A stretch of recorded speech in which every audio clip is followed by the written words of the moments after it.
बिस्मिल्लाहिर्रहमानिर्रहीम। अस्सलाम वालेकुम नाज़रीन, आप यूट्यूब चैनल देख रहे हैं। मैं इमरान खान हूँ। हुकूमत के 14 तबक रोशन है और उसकी वजह पाकिस्तान तहरीक इंसाफ की हिकमत अमली है।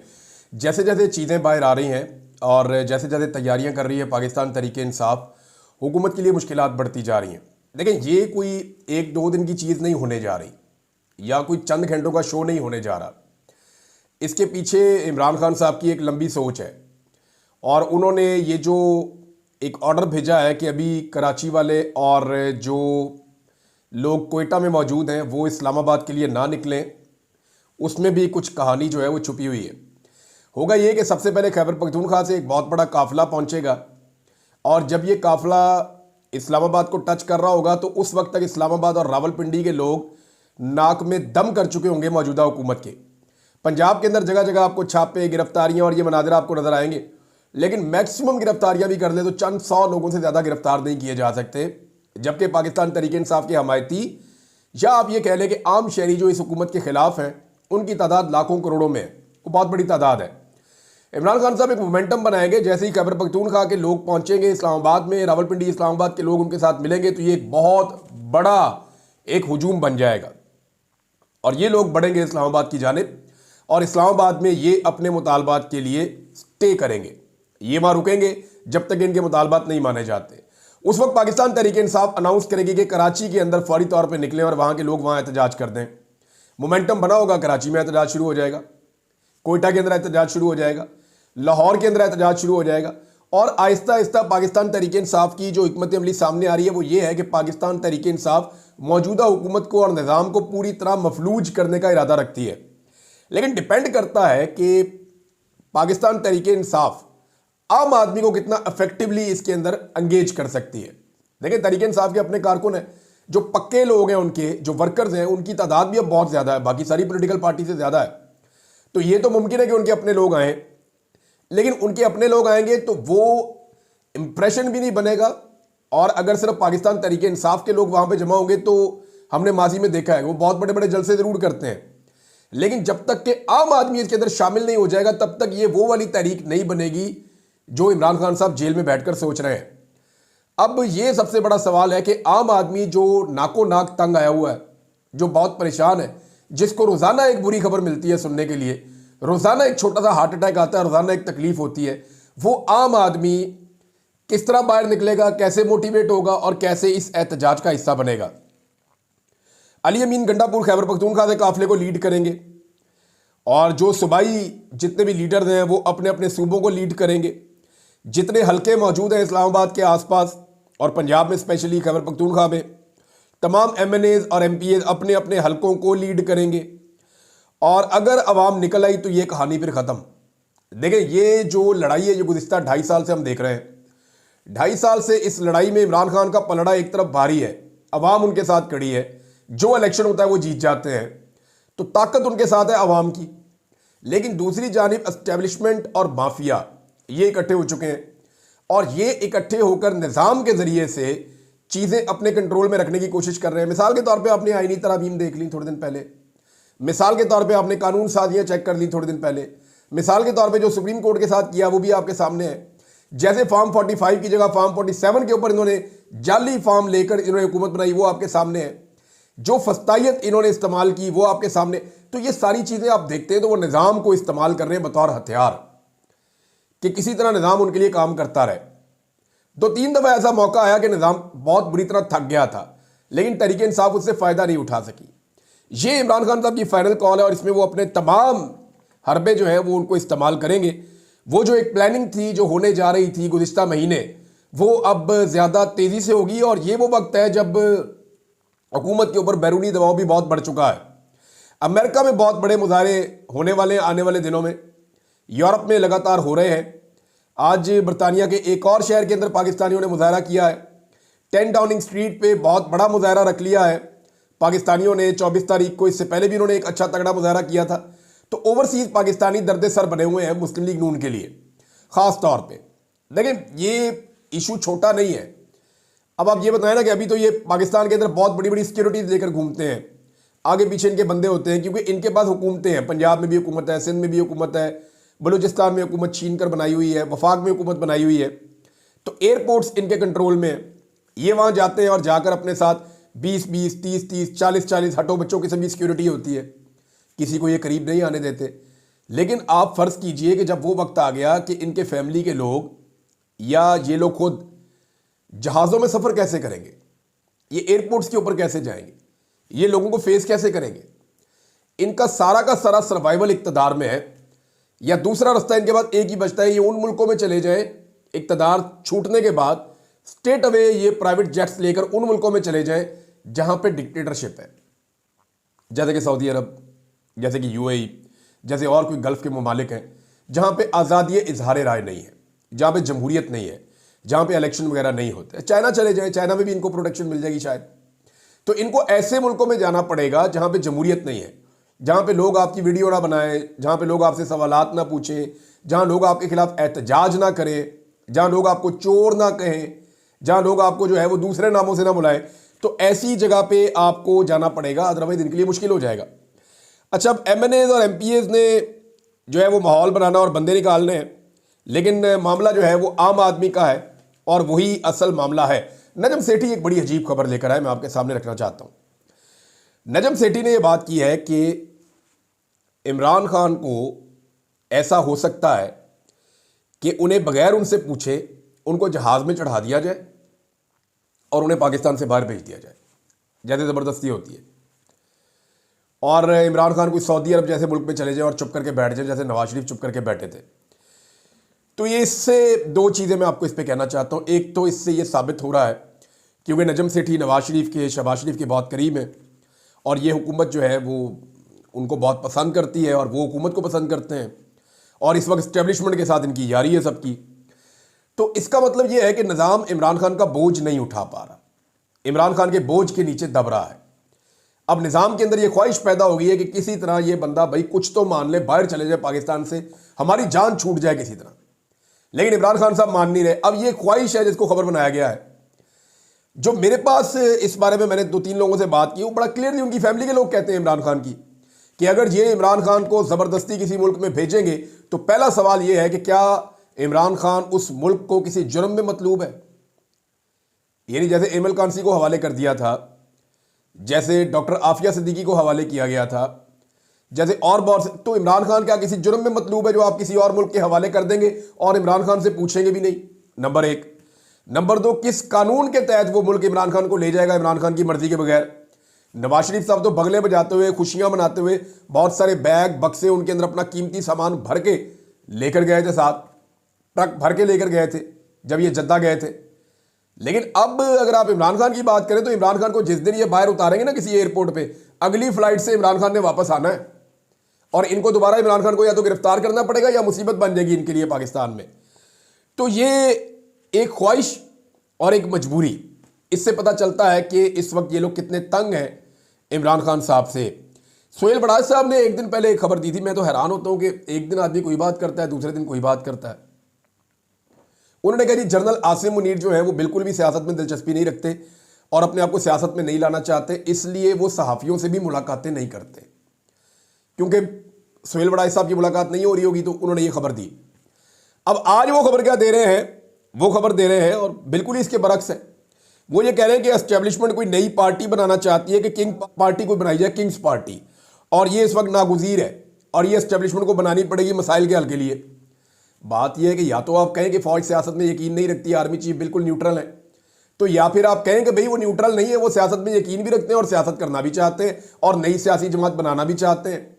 तो ये दोनों बातें अगर एक आधे साल के वक्फे से कर लेते तो खैर थी, लेकिन ये दोनों बातें उन्होंने विद इन 2 डेज कर दी सुहेल बड़ाइच साहब ने।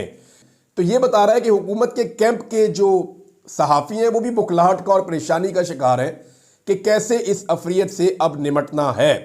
मरियम नवाज ने कहा पाकिस्तान तहरीक-ए-इंसाफ ने कानून हाथ में लिया तो गिरफ्तारियां तो होंगी।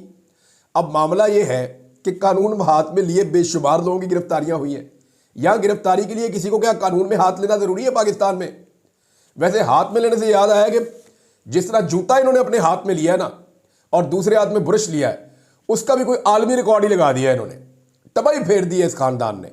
अब किसानों के ऊपर टैक्स लगाने की तैयारी है। मैं आपको एक खबर देने वाला हूं, देखें कुछ चीजें आप अपने ज़हन में रखें। किसानों का जो इस्तेहसाल इस हुकूमत ने किया, ख़ास तौर पे जो मरीम नवाज ने किसानों के साथ किया, उसकी तारीख में कोई मिसाल नहीं है। आज जो खादें हैं वो तारीख की महंगी तरीन खादें आज मिल रही हैं। जो अद्वियात हैं, ज़रूरी अद्वियात, वो भी आज महंगी तरीन है। बीज सबसे महंगे अब खरीद रहा है किसान। डीज़ल बहुत महंगा हो चुका है, 260 रुपये से ऊपर जा रहा है। एनर्जी यानी बिजली वगैरह जो ट्यूबवेल चलते हैं वो भी इंतहाई महंगी है। और ट्रांसपोर्टेशन भी बहुत महंगी हो गई है।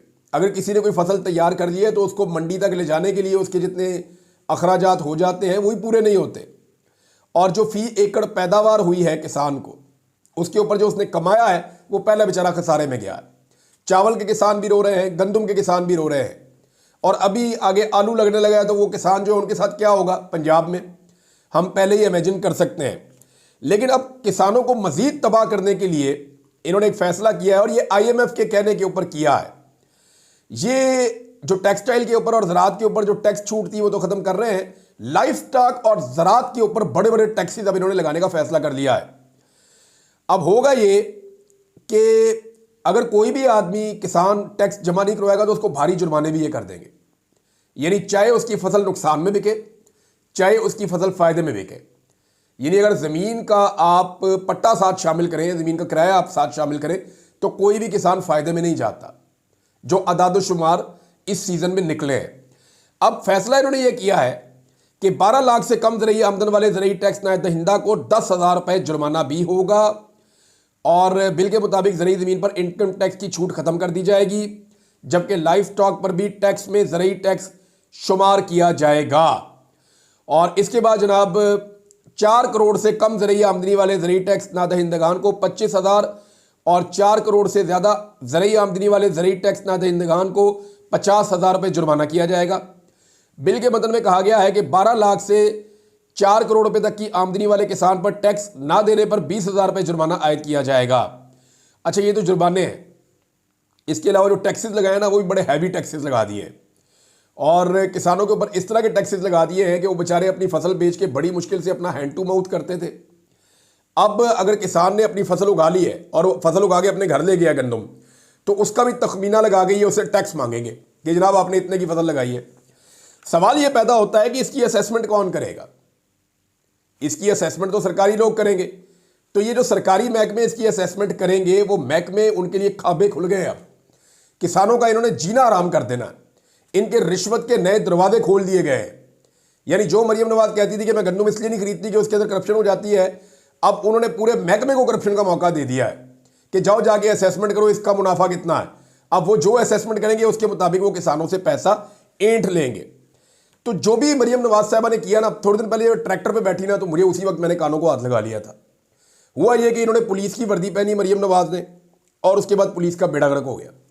हमने देखा जनाब पुलिस का मोराल डाउन हो गया। बहावल नगर में पुलिस को मार मार के बेड़ा गर्क कर दिया एक और महकमे के लोगों ने, पाक फौज के लोगों ने।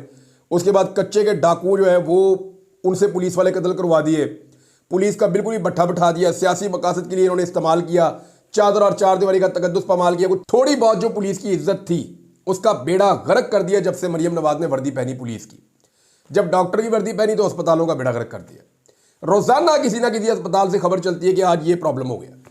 मरीजों की दवाइयां इन्होंने बंद करवा दी हैं, मुफ्त इलाज इन्होंने बंद करवा दिए हैं, सेहत कार्ड इन्होंने ले लिया है। मेयो अस्पताल के अंदर रिपोर्टें चल रही हैं कि फलां फलां फलां फलां इलाज बंद हो चुका है।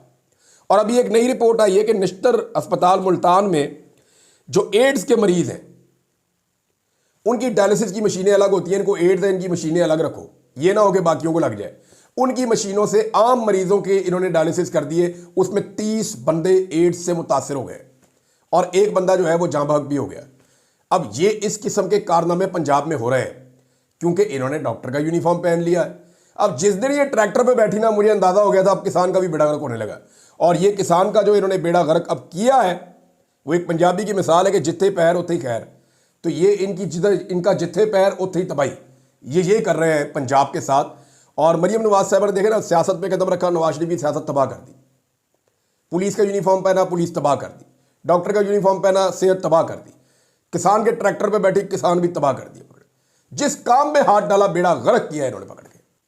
बातें नाज़रीन इनकी बड़ी बड़ी है। अब आप शहबाज शरीफ साहब की एक छोटी सी मिसाल मैं आपको दे देता हूँ। ये खबर दी है शहबाज राणा साहब ने। खबर आप देखें कि गुज़िश्ता साल जो लाइन लॉसेस थे बिजली के मद में, वो 591 अरब थे। और इस साल शहबाज शरीफ साहब ने इतनी बेहतरीन कारकर्दगी दिखाई, बंदे भी ज़्यादा इन्वॉल्व किए, मेहनत भी बड़ी की, और जो लाइन लॉसेज हैं वो 637 अरब रुपए हो गए हैं बढ़ के। ये जनाब इनकी कारकर्दगी है। हर वो चीज़ जिसमें नुकसान है वो बढ़ती जा रही है, और हर वो चीज़ जिसमें फ़ायदा है वो घटती जा रही है। और महंगाई है वो घटने का किसी सूरत नाम ही नहीं ले रही। और मुंह फाड़ के ये कह देते हैं हर जगह पे बैठ के कि जनाब हमने तो महंगाई ठीक कर दी है। किधर ठीक कर दी है? कभी बाजार गए हैं आप? कोई सौदा लिया आपने? वो जो लोग पहले बताते थे कि हम बाजार गए, बाजार में ये हालात है, जाके लोगों के इंटरव्यूज करते थे, उनमें से आज कोई भी बाजार जाने के लिए तैयार नहीं है। कोई लोगों से ये पूछने के लिए तैयार नहीं है कि जनाब पाकिस्तान में महंगाई की सूरत हाल है, उसके ऊपर कोई बात आप कर लें। ख्वाजा आसिफ साहब ने बरतानवी पुलिस से मुलाकात करके एक रिपोर्ट करवा दी, वजीर दिफा है पाकिस्तान के। तो उन्होंने कहा जी कि ये मुझे धमकी दी गई। हालांकि उस बंदे ने धमकी नहीं दी, उस बंदे ने ये बताया कि कोई छुरी मार सकता है इसको, वहाँ पे वो धमकी लेंगे ही नहीं। उसने ये नहीं कहा कि मैं तुम्हें छुरी मार देंगा या मैं तुझे छुरी मार दूंगा, ये नहीं कहा। उसने कहा कि इसको जिस तरह तुम लेकर जा रहे हो संभाल के। वो एक सहाफ़ी हैं इस्लामाबाद के, वो उनको ख्वाजा आसिफ साहब को जो है वो सहूलत फराम कर रहे थे। तो उसको उन्होंने कहा कि हाँ संभाल ले, इनको छुरी ना मार दे, कोई ना मार दे, ये कहा। इतने लोग मार भी देते हैं। तो ये जो बात की है ख्वाजा आसिफ के बारे में, ये सिर्फ एक मशवरा है एक तरह का, ये धमकी नहीं है, ना इसको थ्रेट कहा जा सकता है। हाँ, जिसको यानी ये आज हमारे उन सहाफ़ियों के पेट में मरोड़ उठ रहे हैं, वो छलांगे मार रहे हैं कि ख्वाजा आसिफ को धमकी लगा दी, ख्वाजा आसिफ को धमकी लगा दी। बरतानवी पुलिस क्या कर रही है? वो रिपोर्ट है, कोई मुकदमा नहीं दर्ज हुआ, और इस पर होना भी कुछ नहीं है। ज़्यादा से ज़्यादा बुला के इंक्वायरी कर देंगे, वो बता देगा भाई मैंने ये कहा था, ट्रांसलेट करके केस फारिग हो जाएगा। लेकिन जो असल बात है वो ये है कि जब रऊफ हसन साहब के ऊपर इस्लामाबाद में ब्लेड से हमला किया गया था, तो वो 4 खुसरे आज तक नहीं पकड़े गए। और हमारे नाम नहाद सहाफ़ी जो ख्वाजा आसिफ के ऊपर तनकीद करने के ऊपर आज सीखपा हो रहे हैं, छलांगे मार रहे हैं, उन्होंने उसके ऊपर कितने प्रोग्राम किए हैं? उन्होंने उसके ऊपर कब बात की है? या वो बंदे नहीं पकड़े गए उसके लिए कितनी आवाज़ उठाई है? किसी ने आवाज़ नहीं उठाई। बिलावल ने नाज़रीन अपनी नूरा कुश्ती को थोड़ा और बढ़ा दिया है, बढ़ाते बढ़ाते नेक्स्ट स्टेज पे ले गए हैं। अब बिलावल ने एक अजीबोगरीब किस्म की बात कर दी। बिलावल ने कहा कि जो फ्लोर पर लाए गए बिल है, यानी जो बिल लाए गए हैं फ्लोर के ऊपर, उनकी कॉपी पहले नहीं दी जाती। यार तो फिर आप कानून साजी करते क्यों हैं? फिर तो आप, बिलावल ने यह एतराफ़ जुर्म किया है और उसने ये कहा बिलावल ने कि जनाब हमारे सर पे डंडा होता है, हम मजबूर हैं, हम बेबस हैं और हम बेगैरत हो चुके हैं क्योंकि हम उस बिल को पास करवा देते हैं जिसकी हमें कॉपी नहीं मिलती।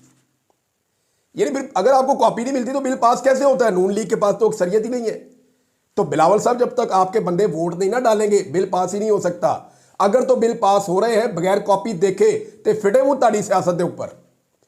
यानी जो बेनजीर भुट्टो साहब ने सियासत में इज्जत कमाई थी वो आपने रोल के टके टोकरी कर दी है। और साबित क्या करना चाह रहे हैं? ट्रंप से हमारे पुराने ताल्लुकात है वो निकाल लिए पकड़ के कि जी मैं ट्रंप के बेटी को जानता हूं, उसके दामाद को जानता हूं। भाई ये बताओ वो भी तुम्हें जानते हैं या नहीं जानते? मेरे अब्बू ट्रंप को जानते हैं, भाई ये बताओ वो जानता है या नहीं जानता ट्रंप? क्योंकि मुशाहिद हुसैन सैयद तो कहते हैं ट्रंप पाकिस्तान में एक ही आदमी को जानता है जिसका नाम इमरान खान है। नादरीन एक और खबर है वो मैं आपके साथ जाते जाते बल्कि अगले वीलॉग में शेयर करूंगा। खबर इंपॉर्टेंट है, उसके ऊपर तफसील से बात करेंगे। इमरान खान साहब का एक केस है, उसमें एक खांचा पकड़ा है 2 बड़े आला सहाफ़ियों ने, वो मैं आपके साथ शेयर करूंगा। लेकिन अब तक के लिए इतने, अपना ख्याल रखिएगा, अपने इस चैनल का भी। अल्लाह हाफिज़।